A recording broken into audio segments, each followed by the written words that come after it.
Hello, how's it going, people? Welcome to the stream. Welcome. Second stream of the day, of course, today as well. And today we have more transfer rumors, transfer talk, basically stuff we cannot take for granted because it feels like it's another PR move because it is going off the charts in terms of who Arsenal have been linked with and what Arsenal potentially could be signing. So we're gonna look at that, of course. Champions League games currently are happening, round of 16, everyone's into playoffs and all that stuff, see what happens.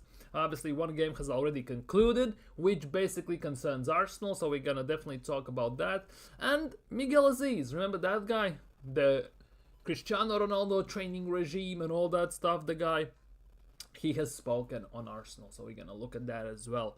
So, basically, we have quite a stuff to talk about, some transfers, some Champions League stuff, some rumors and everything, so should be a fun one to say the least. So, before everything, like the stream, like it, smash the like button, takes a second, costs nothing, helps the algorithm out, helps in general in every way, shape and form. If you're new around here, don't forget to subscribe. We are aiming for 500 subscribers very soon, because we are getting there. We are slowly but steadily getting there. And of course, leave your thoughts down in the live chat so we can tackle them, we can discuss them, and give me your opinions. And if you're watching this as a playback, leave your thoughts down below, because I answer pretty much every single comment, so I still would be interested to see what you have to say. So, what we're gonna kick things off is Champions League. Then we're gonna go backwards in a way. Arsenal, well, not Arsenal, just legitimately, 15 minutes ago, the game between AC Milan and Feyenoord concluded. Obviously, Feyenoord had advantage, 1-0 going into this leg, and playing AC Milan at home, they have defensive issues, obviously. Feyenoord have been very on fire in terms of scoring goals, so I expected the goal at least from both teams. And it came to tuition. Theo Hernandez, like a moron, got a red card for a yellow card, second yellow for diving. So he got them down to 10 men, and that basically ruined them, which ultimately has led to this. Feyenoord have beaten AC Milan in the Champions League tonight, meaning Arsenal could face the Dutch side in the round of 16, basically round of 32. Elimination stages are going on right now. And Feyenoord is one of the teams Arsenal could face, but it doesn't stop there with Dutch teams, obviously.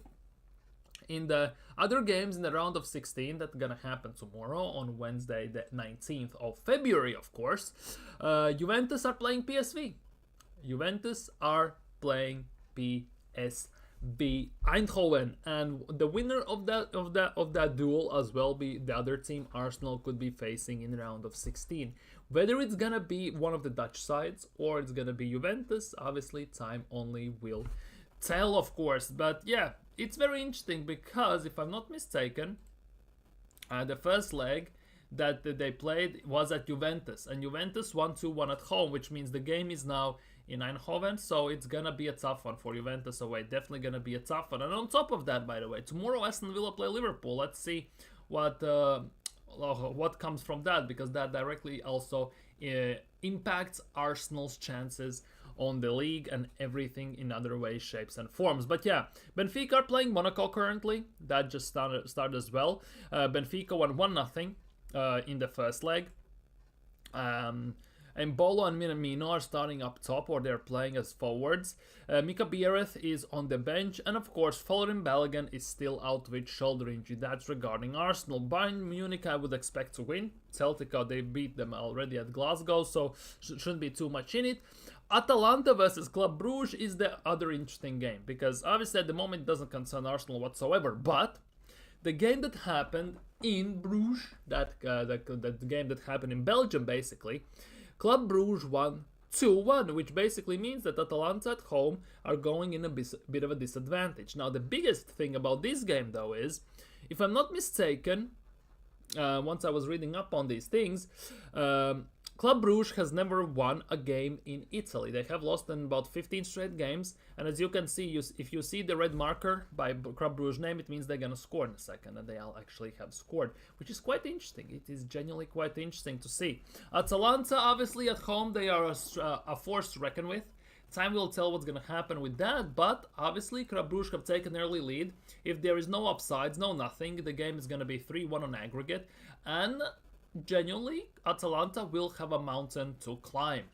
Now, the biggest reasoning about this game as well, if we look at this, for Atalanta, as we all know, plays Sad Kolasinac, the ex-Arsenal player, who last year won Europa League, and there is one of Arsenal's targets in terms of Retegui. It will be very interesting, obviously, if Arsenal are going to sign him or not. But they have Retegui up top, so let's see what he does. But ultimately, 3 more games in Champions League currently are happening. The game that impacts Arsenal straightforward has already happened. Feyenoord have drawn the game against AC Milan 2-1, they won on aggregate, and Feyenoord is one of 2 teams Arsenal will be facing. One of the teams Arsenal will have a chance to face in the round of 16 of Champions League. And that pretty much conducts, obviously, the Champions League talk. Now, moving swiftly on, we're gonna talk about this, which basically came out of nowhere yesterday. Even today, to be honest, in the morning I was scrolling to Twitter. This is according to Bild. We touched on it a tiny bit in the morning stream when we talked about Arsenal's attack, a striker situation, and forward situation in general, where we discussed the potentials, how Arsenal have ruined, well, Arteta in this regard has ruined striker position for Arsenal.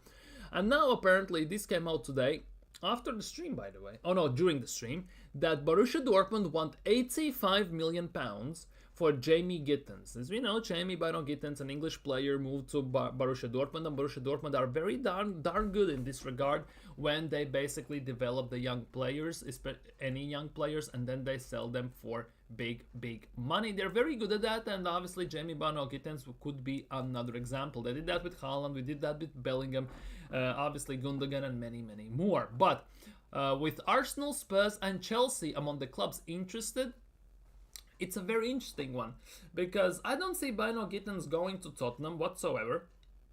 Although they need a long-term Son replacement, I don't see it happening. Chelsea obviously are signing every player on the face of the earth, so Chelsea would be the most realistic one, with the Clown Lake in charge and everything, as it is what it is. But Arsenal is the mystery, the dark horse in this, in my opinion. Because obviously, Arsenal need a left winger, a proper left winger, right? And Arteta has tried to kind of fix that left wing position on multiple occasions, if we are honest ourselves. When we had Martinelli even firing on all cylinders, the year when we signed Trossard, when we had a chance, before that we were ready to pay 80 million for Mykhailo Mudryk. Obviously that worked out very well because we dodged the bullet, you could argue. Maybe if he played for Arsenal it would have been a completely different story, but Jamie Gittens actually would be quite interesting to see if Arsenal actually go for him. It's all, of course, it's just a random strict rumor. The Bild is, of course, like the Sun for English in terms of English yellow page story, but you never know. You genuinely never ever know. Big up BBK Sports, big up my guy. Go, if you haven't already, go subscribe to this guy.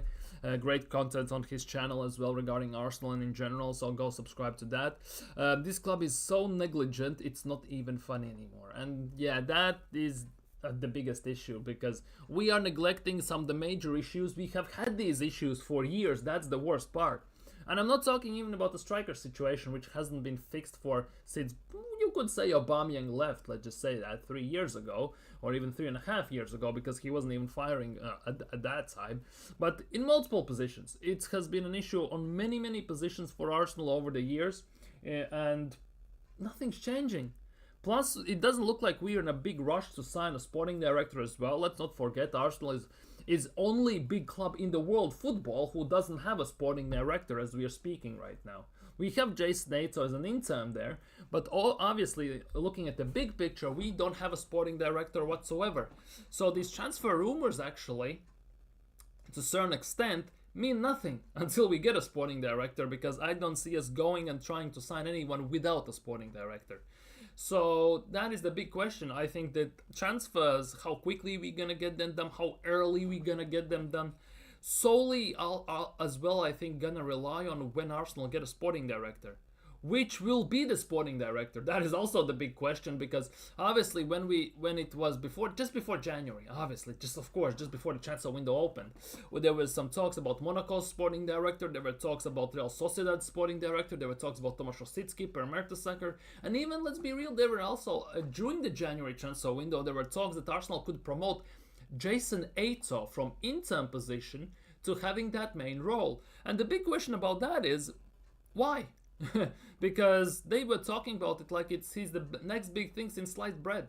And they said they're very impressed with his work and everything, but he hasn't signed anyone, he hasn't sold anyone, he hasn't done anything visible to the naked eye in a way that would justify for Arsenal signing him full time. That for me is the biggest question. What's gonna happen there?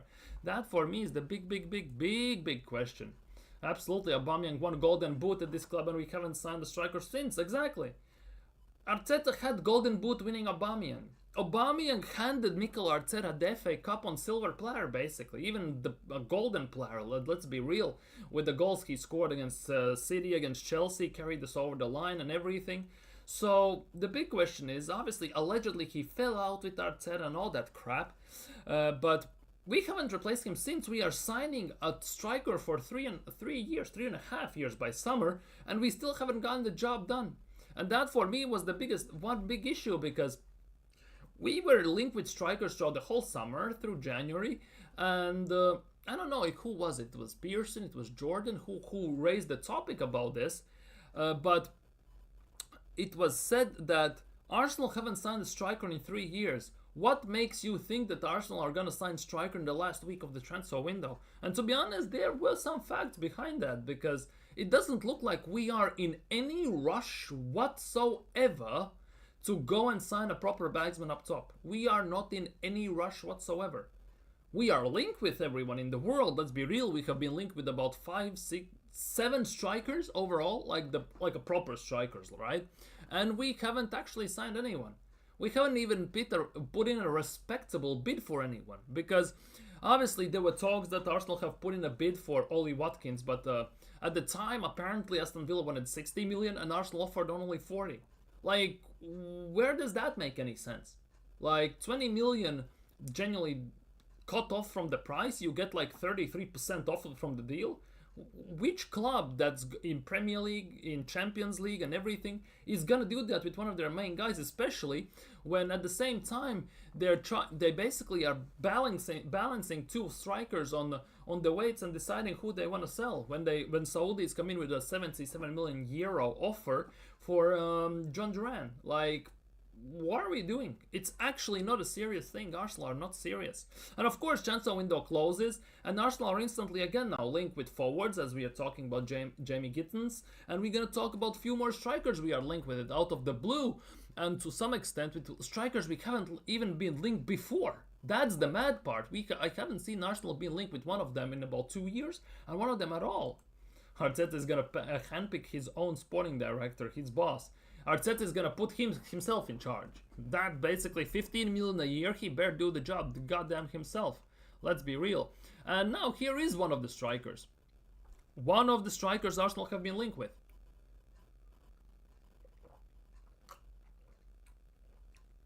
Yusuf En-Nesyri from Fenerbahce. Arsenal were linked with him some time ago when he was still at Sevilla, if I'm not mistaken. He was at Sevilla at the time.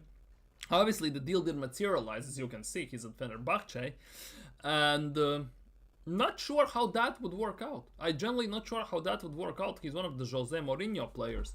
So, if we look at his stats this season, because I actually don't pay too much attention to Turkish league, right? I want to see what he has done this season. Because if he has at least somewhat decent scoring record, that actually wouldn't be the worst thing. He actually is that type of profile of a striker we actually need in our team. That's what's mad in all of this, let's be real. He would be worth about, what, 30, 40 million? I would say 30, 35 million. In 22 games in Turkish Super League, he has 15 goals and 4 assists, so that's actually not that bad of a record. Let's be real. He's from Morocco, which some of our personal Arsenal fans I know actually would love. In Europa League, in 9 games, he has 5 goals, which also is a fantastic showing for him. And in Turkish Cup, in 2 games, he has 3 goals, which overall, if we look at on the paper, it doesn't look too bad. Let's just put it that way. I generally don't think it's looking that bad. Obviously, he was at Sevilla at the time, as I already mentioned.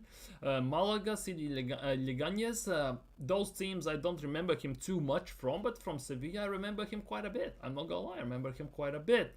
But again, he is 27, but this type of striker, does he strike you like a proper striker who actually could get the job done, who can actually lead the line and be the main guy?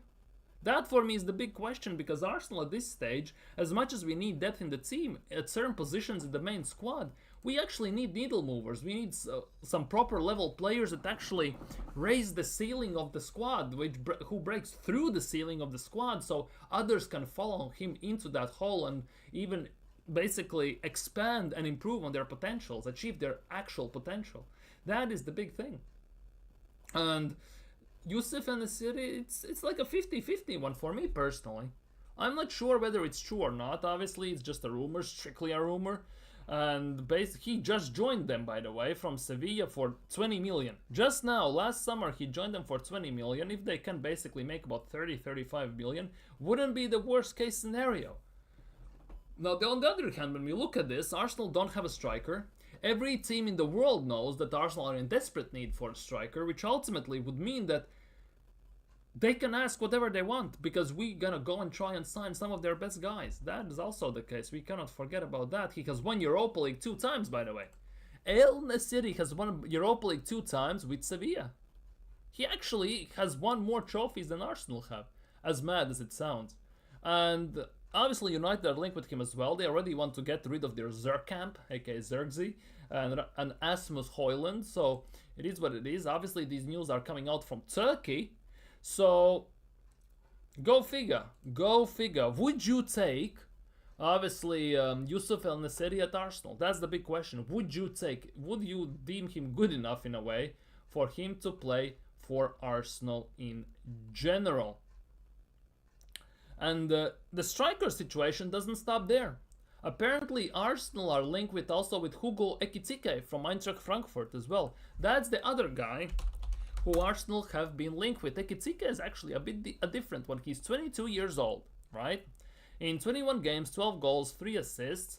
Eintracht obviously is a club that's well known for basically making strikers, I don't know what, but they are actually phenomenal for them. Because whenever they have had a striker, they have been bowling out for them like no matter what. If you think about it, like Luka Jovic, right? He was fantastic. He went to Real Madrid and stunk out the place, obviously. They sold, obviously, Colomwani for 80 million to PSG. It didn't work out for him at PSG. They had Allaire. They had... I'm forgetting one big striker. I know. I'm just blanking on this, yeah?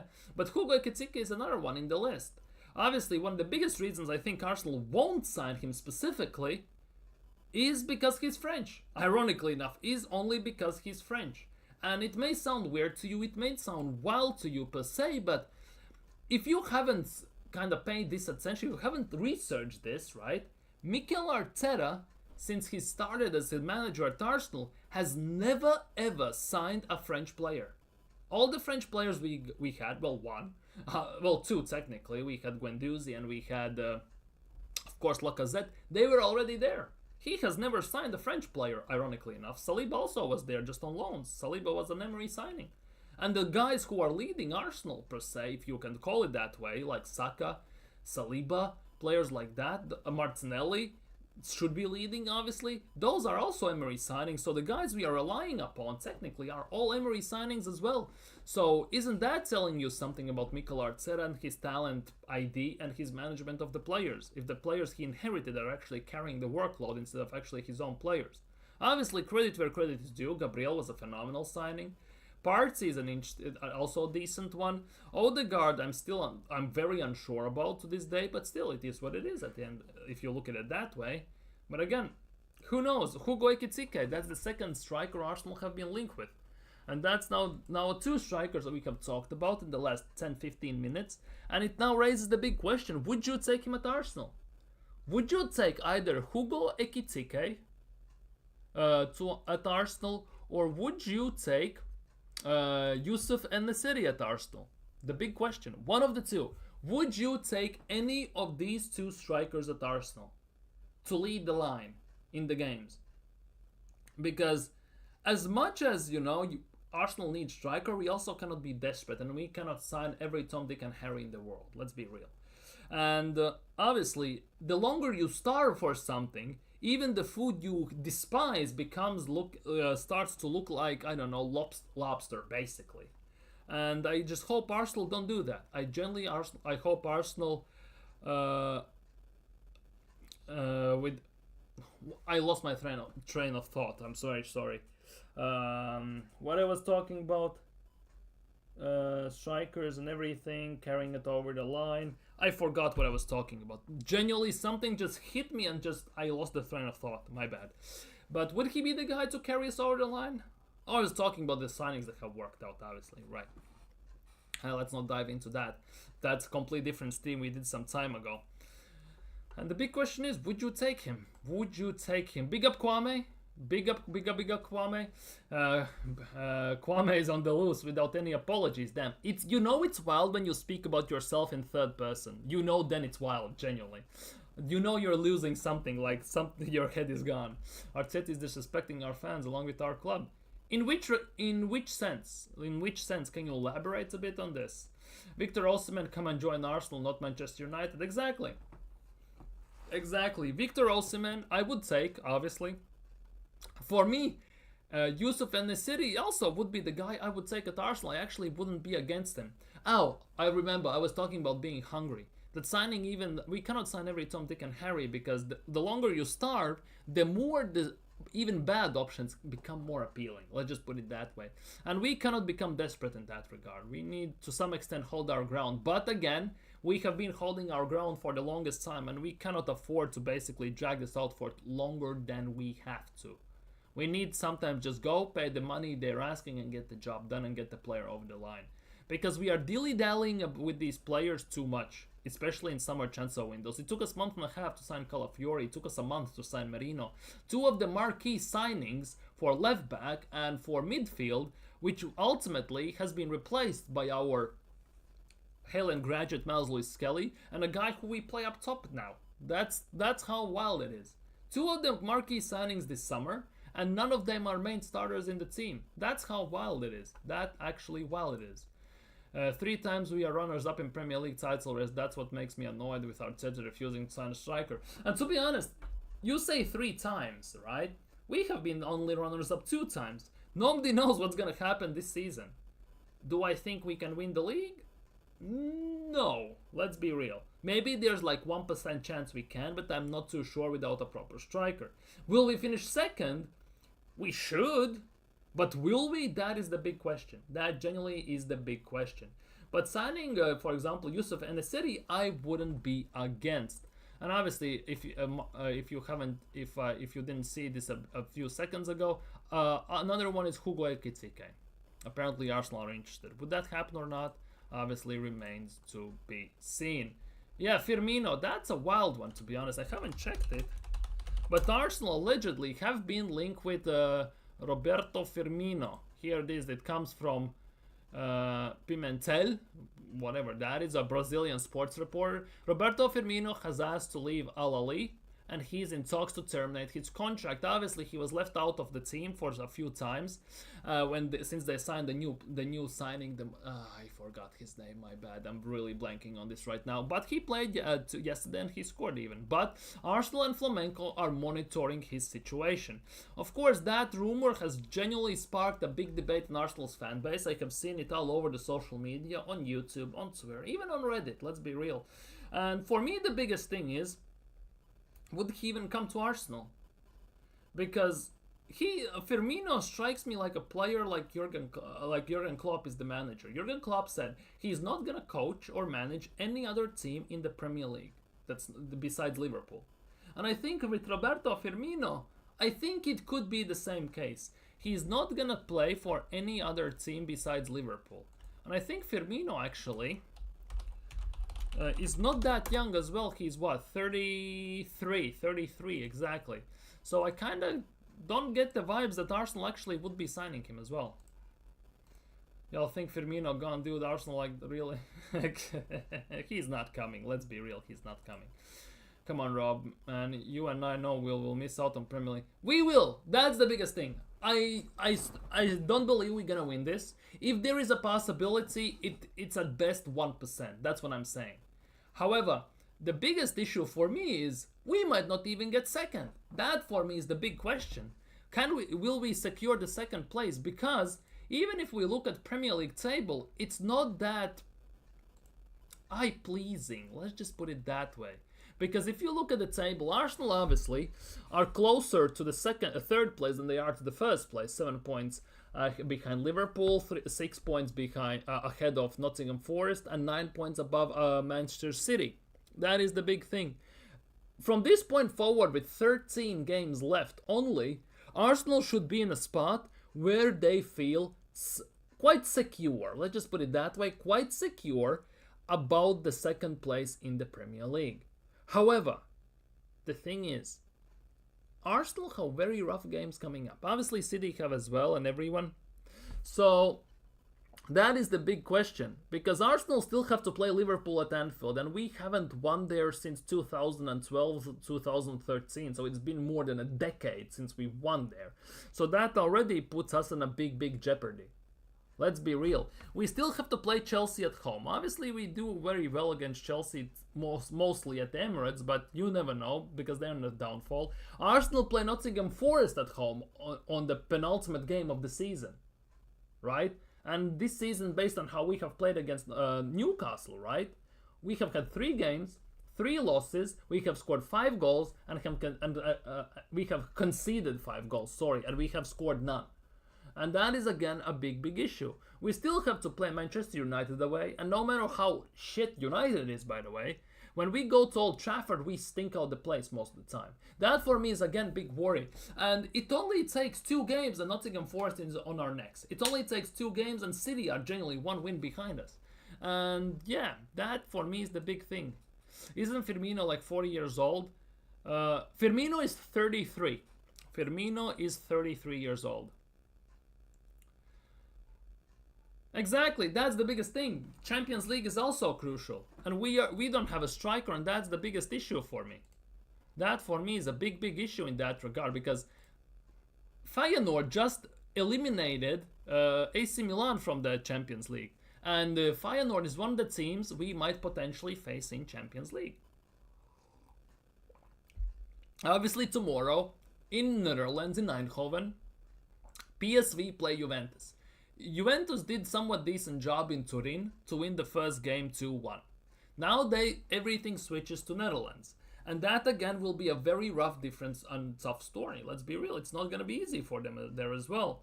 And no matter who Arsenal face, no matter what's the team's name, by the way, Arsenal will struggle.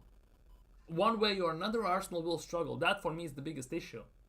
Obviously against PSV we tend to do good and everything. Yes, we drew against them in Champions League 6th game last year, but obviously we also put pretty much the second team out, and we had Cedric Soares as a right back, so that doesn't say much, does it? Let's be real.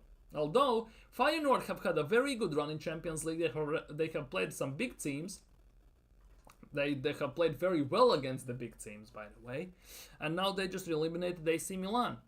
PSV, no matter how many times we have faced them, it's gonna be a tough one. And Juventus, obviously, Juventus is Juventus. Yes, they have defender issues, with Bremer being out till the end of the season, with Kalulu being out till for some time, and also there's another one who is out. I forgot his name on top of my head. They have 3 center back injuries, but they still get the job done. They have Colomwani, who is balling out. I was watching the Inter Milan Juventus game over the weekend, and the dribbling that Colomwani basically put out for Conceição to score the goal, that actually was mad. I'm not gonna lie. And the Juventus have ballers. They can finish their chances. They can score. The Gregorio on goal also looks pretty damn decent. So it's never gonna be easy, no matter who we face. It's pretty much a guarantee that we're gonna face either Feyenoord or one of these 2 teams. It could be basically a pickup from 2 Dutch sides as well. And that also could be very rough one. Bro, Firmino looks like he's 43 years old though. He looks like a senior citizen. Can he still score goals? That is the big thing, and Firmino is not doing too bad, is he, this season? Firmino for Al Ahly, in 7 games, he has 4 goals, 2 assists in Champions League, in the Saudi Champions League. In Saudi Pro League, in 17 games, only 5 goals and 3 assists. That basically means why he's doing that poorly. But of course, Al Ahly have actually very damn good team. Let's be real. Let's not beat around the bush here. Al Ahly has actually very damn good team if you think about it. They have Ivan Toney, they just signed Galeno, so they have players they have registered and they're looking actually pretty darn nice. That for me is the big thing. So it's up to him. So Benfica have scored 2-0 on the aggregate. It looks like Benfica is gonna go through. Club Brugge has scored the 2nd goal against Atalanta. It's 4-1 on aggregate. And it doesn't look like Atalanta has any answers for their goals and press. It looks like Atalanta will be eliminated in the round of 32 from the Champions League. Although the way I look at things, Club Brugge has had 3 shots, 3 on target, 2 goals. That's phenomenal finishing, I'm not gonna lie. So I guess it is what it is in that regard. We just have to take it and wait. Feyenoord's defense is a defense that it's exactly broken down. We need to press hard and can't miss too many chances of they might pounce on us, and don't forget who has colors. Exactly, and that's the biggest thing. Italian teams in general are very well known for their defense. Obviously, Atalanta not the prime example currently as I'm speaking about this, but it is what it is. Italian teams defensively are always hard to break down. And if we look at Feyenoord, they played 3-3 with Man City at Etihad. Let's be real, and they were 3-1 down. They clawed the game and drew 3-3. It's gonna be rough. It's actually gonna be rough. That for me is the biggest issue here. No matter which team we get, we're gonna struggle. And PSV has decent defense. Juventus has fantastic defense. Feyenoord as well has very resilient and tough defense. And we will not be, as you are saying, we cannot allow to basically waste too many chances. We cannot miss too many chances. And the issue with Arsenal is that we are not too clinical in front of the goal. We miss quite a few chances. Chances you would think we should be scoring, but we miss them. And there are games where we, like Porto away last year, when we didn't have even a chance. Against Newcastle, we didn't even have proper chances. It's actually quite rough. It's quite rough. So I don't believe Arsenal. I know Arsenal won't win Champions League. The bigger chance, obviously, Arsenal are not gonna win nor Premier League nor Champions League in that regard, potentially even, right? If we have to compare Premier League to Champions League, in my opinion, bigger chance for Arsenal is to win the Champions League. But again, every drawback we're gonna make will come down to the fact that Arsenal don't have a striker. They don't have a bagsman up top who can bag in goals left, right, and center when it's necessary. Who will step up? Who will basically convert that one or those 2 chances we get during the games? Because there will be games where we will struggle even to create. We even now struggle to create at times. So that is a big worry. Big worry. I'm 51 years an Arsenal fan. I'm telling you, our season is over since October. You could argue that. We could face Liverpool in quarterfinals, and that's gonna be the piece. Okay, that's gonna be the rough end of everything. That is the big issue there as well. So that is the case. Now, anyways, let's retract this. Now let's look at this, because this is something that really pissed me off. These news from John Cross yesterday. These were the news that Mikel Arteta is hoping to have Bukayo Saka and Gabriel Martinelli back after next month's international break. And they could even return to face Fulham on Tuesday, April 1st. 1st of April. Genuinely. April Fools and everything, you know. All of that. And Arsenal and Mikel Arteta is hoping that Saka and Martinelli will be back. Martinelli, I totally see he can be back. Okay, I'm not gonna basically judge that one, because Martinelli is gonna be back mid-late March. That's been said for the longest time now, and it looks like it's actually true. But Bukayo Saka? Really? He's gonna be back in a month, basically. I don't see that, first of all. And second of all, I don't even want that. Because we saw how he looked in Dubai. He had the scar on his knee, under the knee on his hamstring. He had a big scar from the surgery. He was doing some training. It all was for PR. Let's be real. The PR of all of that was that he's in training ultimately at the end of the day. And it's not the case. It's not going to be the case. He's doing individual training. Individual training. Not on the grass, not on the pitch, not with contact training, no nothing. And you think that he's going to do that in a month and a half? Give over. And rushing him back in April 1st after a surgery of that kind is basically putting him under crossfires. There's bigger chance that he will get actually more injured, and that injury will have 10 times bigger consequences than it actually gonna have an impact. Because there's a big difference being match fit and just being fit. Being fit is one thing, but can he run for 90 minutes? Can he produce on the same level? Can he handle basically getting his legs broken by every single defender for about 50 times a game, like he gets done that every single time? Do you think our opponents give a crap about his injury? No, they don't. They're gonna try and defend, they will tackle, they will destroy, they will basically show what is what, they will tackle right straight into the bone. Like, I don't want to see Bukayo Saka back. I much rather basically him not play the season at all, get proper recovery, proper energizing, and start everything from preseason. Ease him in. There's no need to rush him back. No need at the moment. Even though Vanieri is performing like a charm currently, right? And since he's 17, obviously he's not gonna basically raise mountains, right? But ultimately, it's not the case. It's not gonna be the case. At this moment, I would say I wouldn't. I genuinely wouldn't take neither of those, I'm not gonna lie. Exactly. Saka should not be forced back.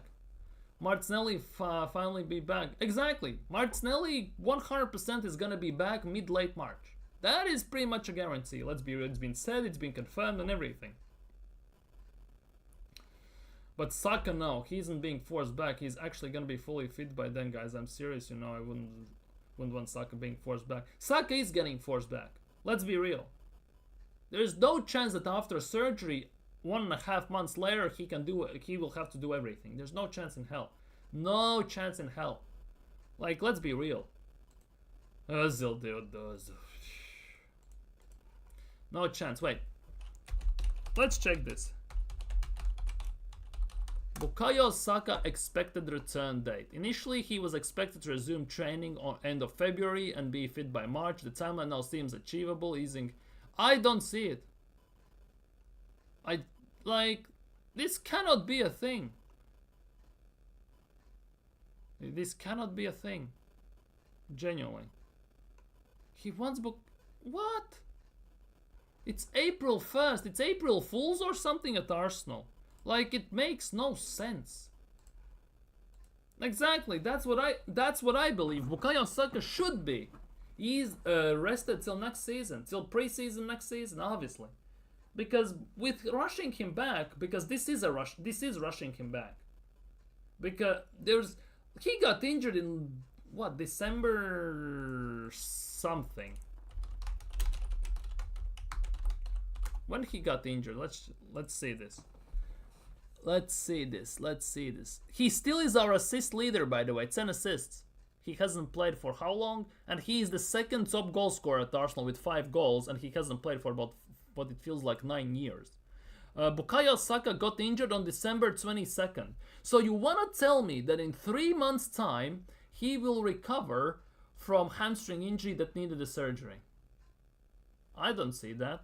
I don't see that whatsoever. 3 months' time, he got surgery mid-January. Like, that is not the case. That's not gonna be a thing. Why this PR narrative is being pushed overall is actually kind of insane. This is actually kind of insane.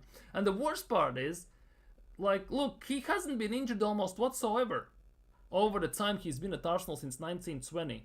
Missed 2 games with England, 1 game with in the next season he missed. In three times injuries, he missed 2 games. Last 21, he missed 1 game. Last season, he missed 10 games, right? Thigh problems and unknown injury.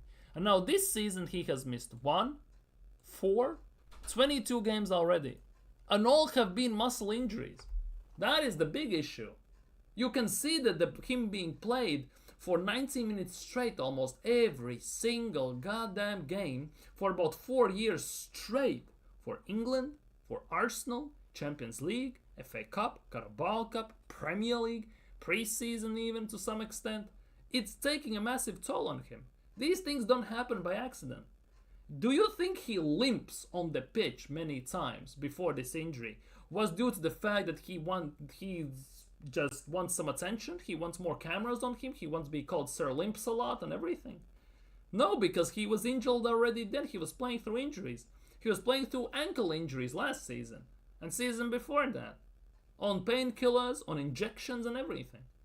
And now he has a massive problem. And the fact that Arteta is expecting him to be back in 2 months time, well, month from now, a bit more or less, it's actually ludicrous. Let's be real. It is actually ludicrous to say the least, in my opinion.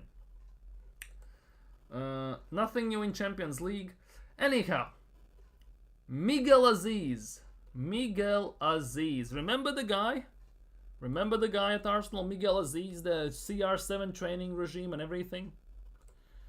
What would you do? Risk Saka or with Saka? Play him or... Wait. Those two options entitle the same outcome. Play him or risk him. It's the same thing. You play him in both situations. I assume you mean either you play him or don't risk him. I assume you mean that. And if that's the case, I would not risk him this season per se. I would play him next season. I wouldn't play him this season. Anyways, Miguel Azeez. Remember him at Arsenal. CR7 training regime, big thing and everything. Oh, and all that stuff. And he has spoken on Arsenal. It took him a few years, but he has. And on why he left Arsenal. You would train with the 21s, be with the first team, and be on the bench, but not get on. Sounds familiar? Does this statement sound familiar under Mikel Arteta with our youngsters? He's not the first one. And it looks like he's not going to be the last one as well. To the matter of fact. He left because he didn't get proper game time as well. You would train with under 21s, be with the first team, and be on the bench but not get on. This is a reoccurring theme at Arsenal, isn't it, with our youngsters? Normally, a player who was leaving would get their shirt signed by all the players and staff. I didn't get that or a meeting even to say goodbye. Miguel Azeez, his striking image is the reason I didn't work out in Arsenal. I definitely felt misjudged for word aloof was used against me, and at Arsenal I'm causing harm by wearing a pair of heels. Well, why are you wearing heels as a professional footballer? Like, who plays in high heels football? What the hell is that about? Miguel Azeez, if I looked like a quintessential footballer, they would not have thought anything of it because of how I looked. The hairstyles, the face, the jewelry. Well, basically you wanted to be a prima donna and the Paris Fashion Week model. Let's be real. Just say it as it is. Say it as it is. Wait a minute. No, he's not. En-Nesyri would not be on a free. He basically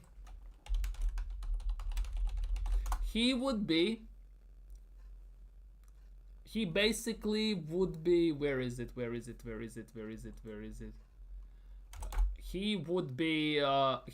would need to buy him from Fenerbahce. Let's just put it that way. Because he is at Fenerbahce. They signed him for free, if I'm not mistaken, in general. Where is it? Here it is. See? Here. They signed him for 20 million from Sevilla this summer. Last summer, July 24th, 3 weeks into transfer window. No, week into a transfer window in summer, and they signed him. 20 million they signed him in the city. His value is about 22 million. He has pretty decent goal scoring record in Turkish league and in Europa League, by the way. So I would assume he actually could do something. He actually could do something there. And the reason why he got them left in the simple, he ain't getting no first 10 minutes because, well, it's his fault anyways. He left, that's it at the end of the day. Arteta didn't give him chances. He doesn't give many youngsters chances. That's also the case. Saka right wing and Ranieri left wing. That could be the case. Arsenal, and again, Mikel Arteta has totally lucked out once again, in my opinion. He has totally lucked out with this because we all were screaming for Bukayo Saka backup in case he gets injured. And Odegaard got injured. Ranieri didn't play pretty much at all. He wasn't ready, obviously. That's what Arteta thought. Fans online, including myself, I'm not gonna lie, were screaming why he's not playing Ranieri. Saka gets injured. He plays Havertz on the right wing, doesn't work. He plays Martinelli on the right wing, doesn't work. He played Trossard on the right wing, it also didn't work. Well, and again, Arsenal fan base were basically kicking about. They were saying, what the hell is happening? Why is this idiot not playing Ranieri as a right winger? And all of a sudden, he shows up at right wing and he's actually cooking there.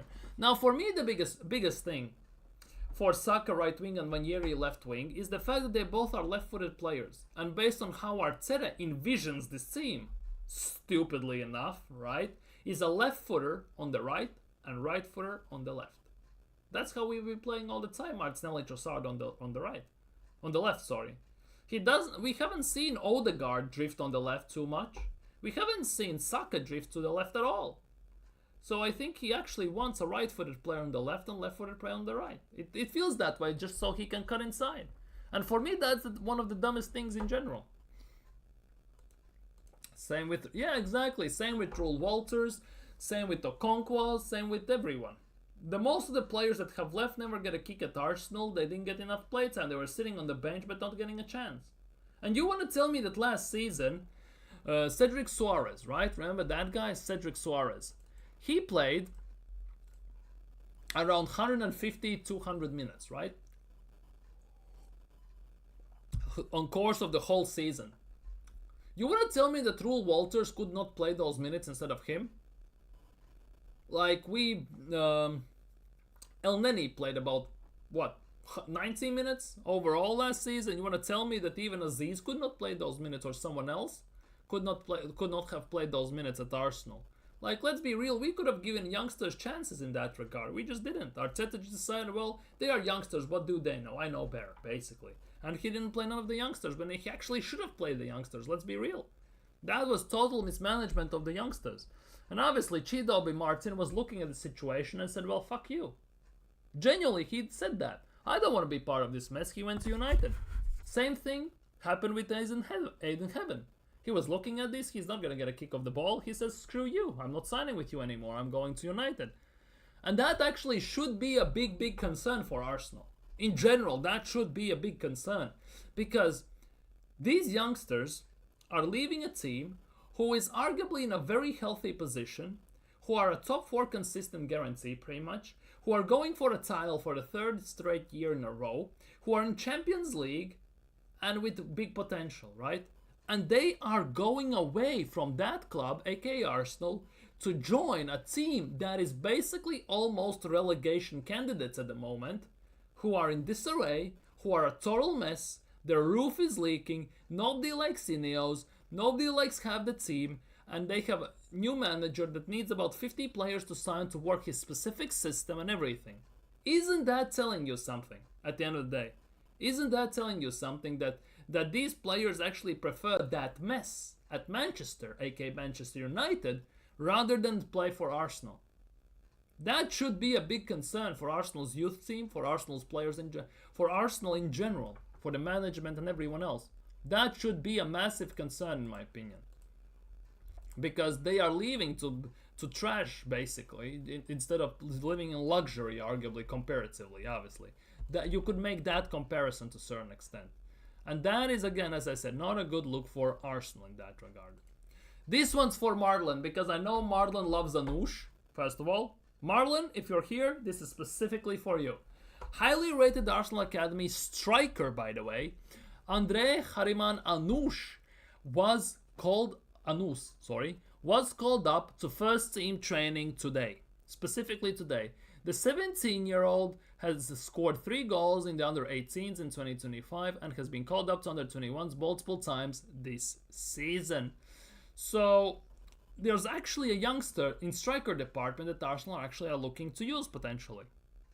I'm not sure he's gonna play for the main team because I think he's been registered again for the under-18s or under-18s, just like Dauman. But he's been called up, he's training, so there is a possibility that at some point, maybe in summer and even afterwards, we could see him in the team. Who knows? Obviously, who knows? But there is a possibility. And I hope Marlon saw this because I know he's a big fan of Manus. I really, really know that. Howard Webb has spoken on Miles Lewis-Skelly's red card and the decision that Arsenal have been fined £65,000 for basically crowding the ref on his garbage ass decision on giving Martinelli straight red. He has spoken on that, and he said that Howard Webb, people are acting like this is a really horrendous refereeing decision. It is not. It's an understandable on-field decision. The key word on-field, by the way, let's be real. Because you had a chance to look at VAR since it's a straight red. It's a VAR thing. VAR can check it. You didn't go to monitors to check it. You trusted your pals and on-board decision. And he still got the red card. Obviously, Arsenal won the game, which is good for Arsenal. The red card got overturned, which is fantastic for Arsenal. But ultimately, still, they are covering their own asses like nothing has changed. That's what's very frustrating in this regard. They're covering still each other's asses big time. That's what's pissing me off at the moment. 3-0 Club Brugge. Woo! Atalanta are going out of the Champions League. Atalanta has 57% possession, 10 shots, 5 on goal, 0 goals.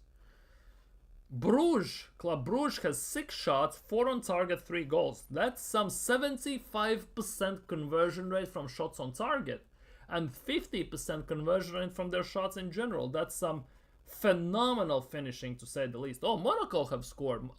Minamino has scored from Mbolo's assist. That's actually quite interesting. That's actually very, very interesting. Because again, that means that Monaco needs to score 1 goal, and then it goes to penalties potentially. The youngster Carreras is having a woeful game. Could Mika Biereth... If Mika Biereth... Well, Mika Biereth is gonna come on in this game. If Mika Biereth comes on and scores the winner for them, and basically that carries them into penalties or that wins them the game, I will be even more pissed with Arsenal. I'm not gonna lie. I genuinely not gonna lie. Bro could play right back, left back, perfect because injury Yasu always fucking injured. Yeah, exactly. That is the case about Rule Walters. That is the case. By the way, Marlon, you saw the thing I just talked about Anus? I know you like the striker Anus. You saw the thing we just talked about. Regarding weekend's game, when we play West Ham, by the way, some news emerged today that that Lucas Paqueta has suffered an ankle injury. Lucas Paqueta has suffered an ankle injury during West Ham training and appeared to be devastated as he was forced off early. West Ham traveled to Arsenal on Saturday and they may miss the Brazilian. There have more news come out that it looks like he actually might miss the game fully. So they might lose one of their best players in terms of that. So I don't think that's the worst thing. I feel exhausted. That's one of the worst things in general. For them, at least. For us, that's actually good news, because they lose another dimension in the attack, and that should make the game a bit easier for us. However, we say a bit easier for us, right? Last year we lost 2-0 to them at Emirates, so I wouldn't count chickens just yet. Let's just put it that way. I wouldn't count the chickens just yet. Bring on Juve. Kwame wants Juventus in Champions League, which is very interesting, I'm not gonna lie. Because Juventus have been hit and miss this season. They just beat Inter Milan, which is actually quite phenomenal. with Conceição scoring the winning goal and the only goal of the game. Although, if you look at the chances Inter wasted, that was actually insane. Lautaro Martinez again was missing sitters. And then still Arsenal fans want, some Arsenal fans want Lautaro at Arsenal. I don't. I'm not gonna lie, he misses way too many chances for a striker who probably is gonna cost around 80-90 million and who's gonna want about 300 grand a week. Just like Havertz, basically. Let's be real. We would sign another Havertz. A bit better finishing, but still not good enough. Not damn good enough in my opinion. But yeah, Kwame wants Juventus. Juventus are gonna play tomorrow against PSV. Juventus 1-1 at home, so that will be a very interesting game to see who's gonna prevail. Let's just put it that way. Obviously, all of the eyes is gonna be at the Real Madrid-Manchester City game. Real 1-3-2, Man City still has a chance, so they will definitely... Lots and lots of people will look at that game in this regard.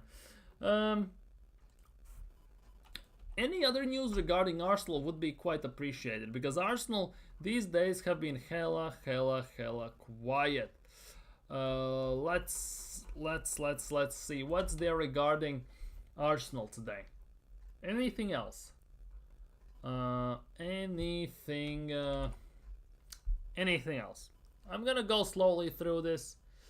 Thierry Henry on taking part in Challenge match, much for hope last week. It was cool to see Arsene Wenger. Okay, cool. Oh, he's alive! Injury Yasu is alive! Oh my god, we have news on Injury Yasu. Holy crap! Mom, get the camera.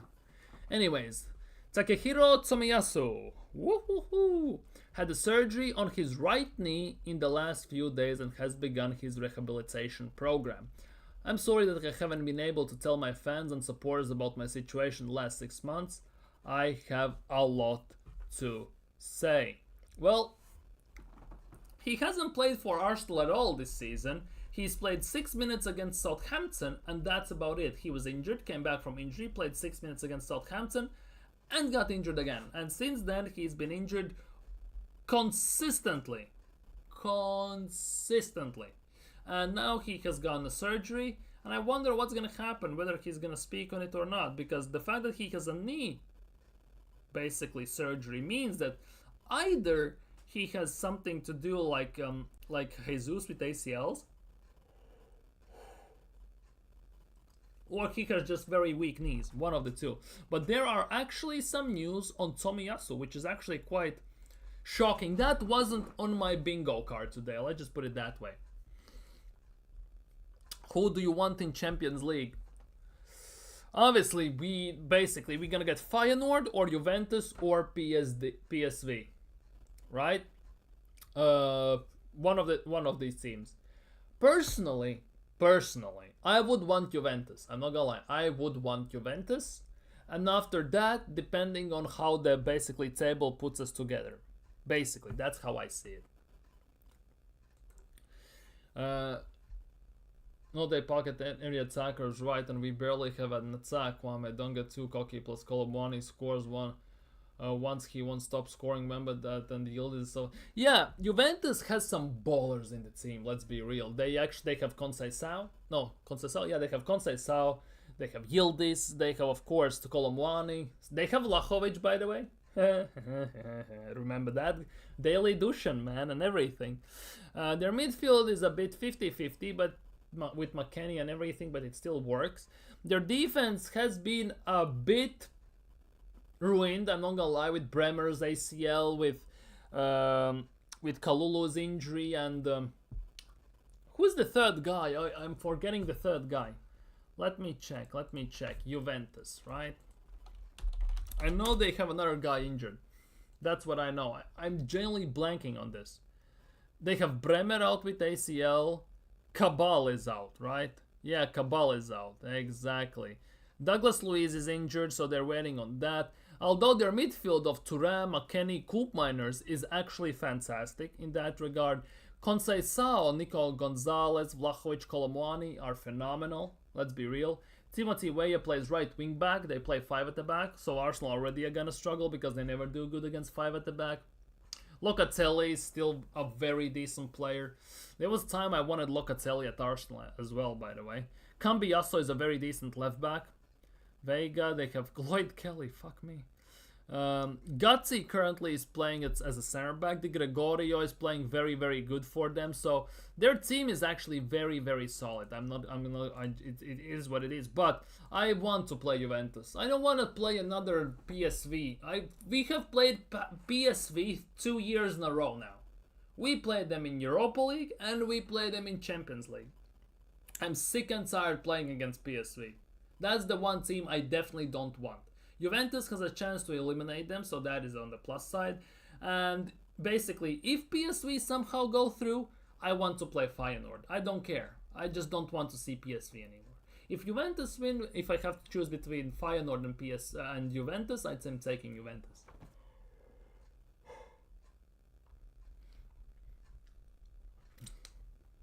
Yeah, injury, yes, so. Okay. He is injured all the time. That's the big issue. Needs to step up. White came back before him and he had a more serious injury. Get him. That's the biggest thing. With Tomiyasu, I'm not sure that he has ever fully recovered from the injury.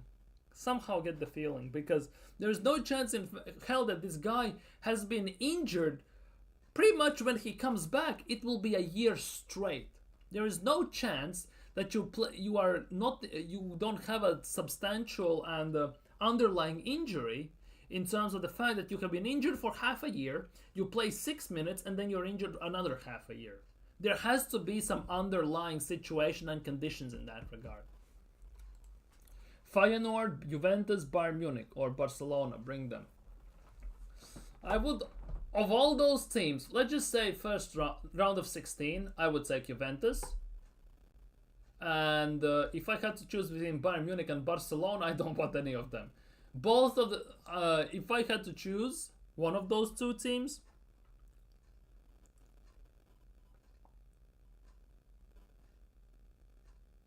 I would take Barcelona. I'm not gonna lie, I would take Barcelona. Hansi Flick and everything. I would take Barcelona. Arteta couldn't even trust 18-year-old Josh Nichols to be backup for Timber, and when White was injured, bro, he had to. Yeah, suffer him gone. Yeah, that's the biggest issue. When Arteta, I think it feels like, is the only manager who basically plays players where they not should be played and plays them out of position. Partey is our number 6. We decide to play him as a right back. Timber is our right back. We play him as a left back. Havertz was signed as a midfielder. Arteta works himself. We play him as a striker. Merino in phase 5, by the way. Phase 5. Merino has been signed to be number 8 or number 6, and we play him as a striker. Like, it doesn't make any sense. We need a left back, we play a midfielder there, because Skelly by default is a midfielder. He's a 6/8, again. And we play there another left back, and we play him as a left back. It makes no sense. Genuinely makes 0 sense. Yeah, Tomiyasu is alive. Yeah, that's the consensus. Kenyon Edwards, Charles Sago Jr., Nathan Butler, Deji. So much young talent can be used up front, but no Arteta just benches them. Barry 19. Yeah, that is the biggest thing. Barcelona, okay, La Masia and everything, that's a different level academy, by the way. Let's just say it as it is. Complete different type of academy.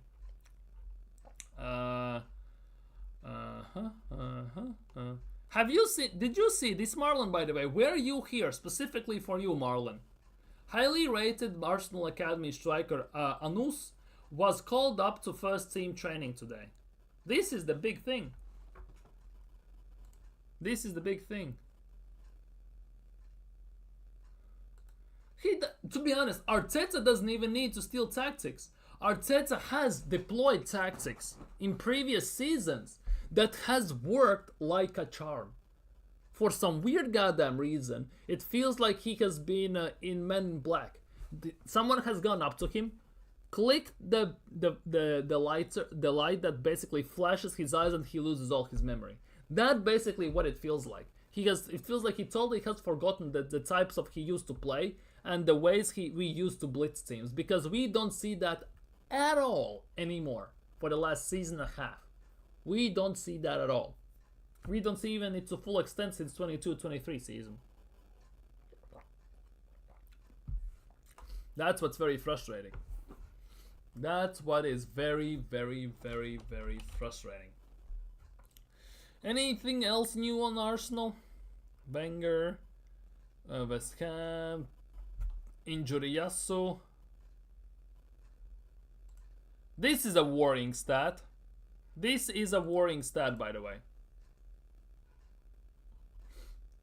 It doesn't matter who we play. Bayern Munich always cooks us, Barcelona as well cooks us. It doesn't matter. In Champions League, you'll play what's in front of you. And for at this stage, I don't care. We will go out, or we gonna go out swinging, or we gonna go out in embarrassment. One of the two. We are not winning Champions League. That for me is the big thing. I would love to play against Barcelona because I'm sick and tired. The one thing, as much as it's cool being in Champions League, predominantly is the same teams, right? And for some weird goddamn reason, Arsenal tend to play the same teams every single time. I want something new. I want something different. As bad as it can be for Arsenal, I want Barcelona. I want Real Madrid. I want teams we don't play almost at all. We don't play that often. Bring back the revenge for the Champions League a decade and a half ago against Barcelona or something like that. Like, bring those days back. I want something different. I'm sick and tired of Bayern Munich, of PSV, of Sporting Lisbon and these teams. Big up Kwame. Thanks for dropping by. Have a nice evening. Big up my guy. And this is the big issue. One of the big issues. Arsenal haven't won 4 Premier League games in a row all season. Then they have the chance to do this weekend against West Ham at the Emirates. Will we do this? God knows, because it doesn't look too promising. Doesn't look too promising.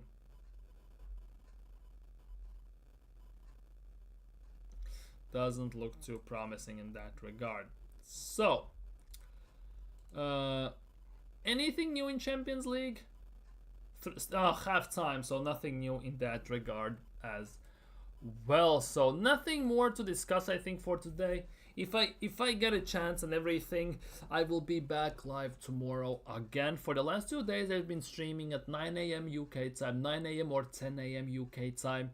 It's been having quite a blast, and in these evening streams, we cover more wider spread of topics. Let's be real, in transfers, in regarding Arsenal, some fines and player injuries and everything. When I have streamed these 2 days in the morning, I have predominantly focused more specifically on one topic, whether it's been about Merino at striker, whether it's been striker issues in general. So tomorrow in the, let's just say, 10 a.m. UK time, if I stream, it's gonna be another one more focused stream at a certain topic. What topic? At the moment, I cannot disclose that because, let's be real, I haven't even figured it out myself. I have some thoughts in my mind, I have some put down on paper, but time will tell and see tomorrow. Let's just see what's gonna happen tomorrow. Let's go day by day currently.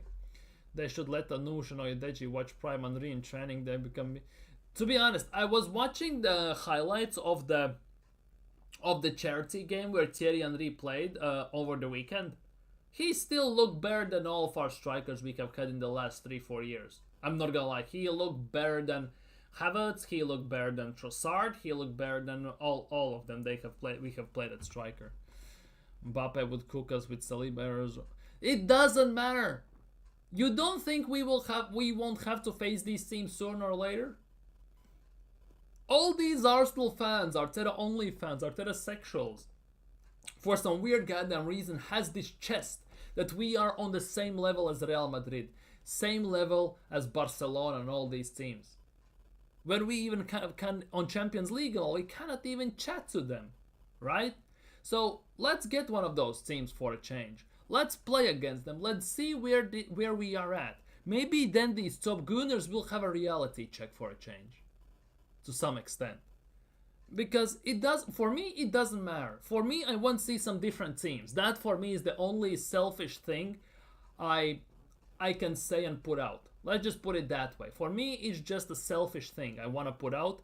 that I want different type of teams, like not PSV, no Bayern Munich and everything. I would love to play Real Madrid. I would love to play Barcelona and teams like that. I'm just gonna put it out there. But yeah, I think on that note today I'm gonna end the stream. I feel quite beat, I'm not gonna lie, after today.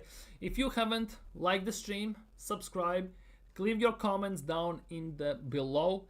Take care, have a nice evening, and hopefully we will have a stream tomorrow morning as well. If we do, definitely drop by around, I would say, between 9 a.m. and 10 a.m. UK time. So for today, I am out. Take care, have a nice evening.